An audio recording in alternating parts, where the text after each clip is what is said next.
लिए थे जिनको अश्लील तरीके से एडिट कर वो मुझे ब्लैकमेल करता था। जब मैं कैफ़े गई तो उसने मुझे वो फ़ोटो दिखाए और कहा कि अगर मैंने उससे बात नहीं की तो वो इन फ़ोटो को वायरल कर देगा। इस डर से मैंने उससे बातचीत शुरू की। कुछ टाइम बाद जब उसे पता चला कि मैं बड़ौदा के लिए घर से निकलने वाली हूँ तो उसने मेरी अहमदाबाद से फ़्लाइट की टिकट करवाई और मुझे अहमदाबाद उतरने के लिए कहा। तो मैं अहमदाबाद उन फ़ोटोओं के डर से अहमदाबाद उतरी और वहाँ से श्रीनगर चली गई। वहाँ उन्होंने मुझसे कुछ फर्जी दस्तावेज पे साइन करवाए थे जो इंग्लिश और उर्दू में थे, जो मैंने कभी पढ़े नहीं थे। और फिर जब वो मुझे वहाँ से 3 महीने तक कहीं पाकिस्तान बॉर्डर के पास कोई गाँव है वहाँ लेके गया था जो मुझे नहीं पता। और फिर 3 महीने बाद वो मुझे कुपवाड़ा लेके आया अपने घर। वहाँ उसने मुझे उसके भाई ने मुझे मांस खाने के लिए प्रेरित किया। कहा कि तुम्हें गौ मांस खाना पड़ेगा, नमाज़ पढ़नी पड़ेगी, मुस्लिम में बन के रहना पड़ेगा। मैंने मना किया कि मैं मुस्लिम नहीं बनूंगी, गौ मांस नहीं खाऊंगी। तो उसने मेरे साथ मारपीट की और उसके भाई ने मुझे हाथ में गोलियों का डर दिखाया कि गोलियों का वज़न कितना भारी है, जब निकलती है तब धुआं बहुत बुरी तरह से निकलता है।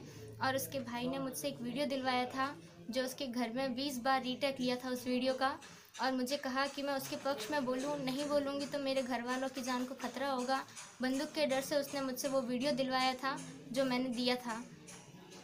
फिर तू कैसे आना हुआ वहाँ से वापस निकला?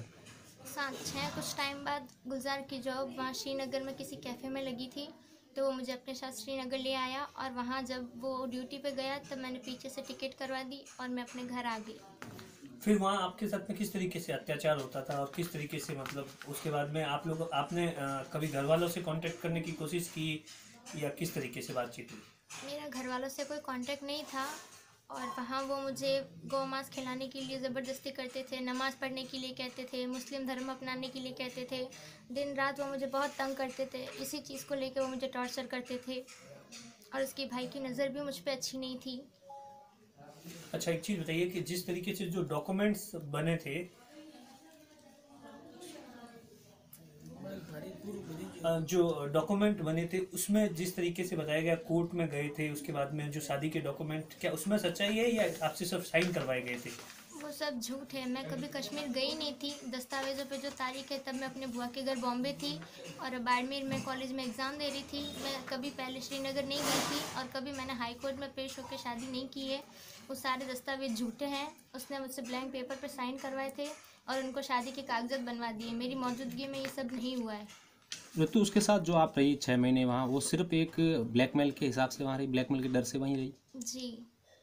अच्छा, एक चीज़ बताइए कि जिस तरीके से उसके बाद में आप यहाँ आ गई, उसके बाद में आपने पुलिस से यहाँ मदद मांगी है, क्या पुलिस आपकी मदद कर पा रही है या अब आपको उसकी ओर से वापस कांटेक्ट करने की कोशिश की गई है, क्या है? हमने पुलिस से कहा कि मेरे 164 के बयान करवाए जाए। उन्होंने आश्वासन दिया था कि करवाएंगे, पर 1 महीना हो गया अभी तक मेरे बयान नहीं हुए हैं। और वहाँ से वापस कोई पुलिस ने नोटिस वोटिस आपको दिया वहाँ से, जम्मू कश्मीर से कुछ?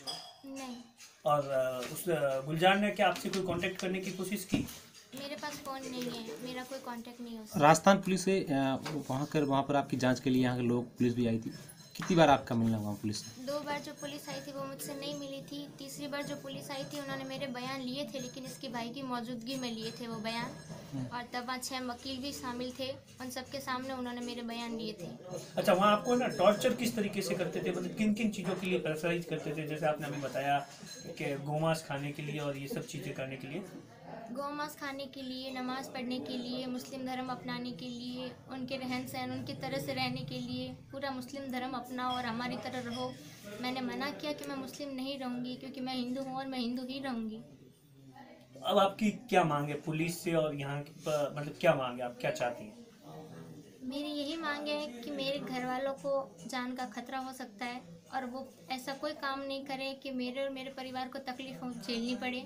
इसलिए हम चाहते हैं कि हमें उनसे प्रोटेक्शन मिले ताकि वो मुझे और मेरे परिवार को ज़िंदगी में कभी तंग ना करें।